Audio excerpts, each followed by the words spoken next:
बहुचर्चित कॉलेज छात्री दुष्कर्म और हत्या घटनार मुख्य अभियुक्त सह अन्य 3 जन को गिरफ करिछि पुलिस।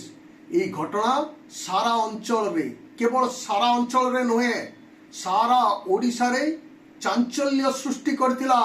एबे पुलिस हाथ रे अभियुक्त माने कामाख्यानगर थाना सारुआली ग्राम निकट में थिबा जंगल रु कॉलेज छात्री मृतदेह मिलिबा घटना रे मुख्य अभियुक्त समेत हत्याकांड रे सहयोग करिथिबा अन्य 3 जन को गिरफ करी कोर्ट चालान करिछि पुलिस।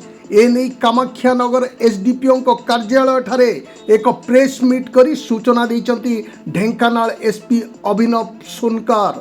मुख्य अभियुक्त जनक कामाख्यानगर थाना सांतरापुर ग्रामर गंगाधर पात्र होइतिबा बेले अन्य 3 जन कामाख्यानगर थाना सान इंदीपुर ग्रामर चंदन कुमार नायक, सांतरापुर ग्रामर मदन मोहन पात्र और परजंग थाना कुमुसी ग्रामर रसानंद नायक एमानक ठारू हत्याकांड रे व्यवहृत होइतिबा एक कार, 3टी मोबाइल, मृत कॉलेज छात्री रक्त भिजा ओढ़णी और कॉलेज बैग को जबत करिछि पुलिस।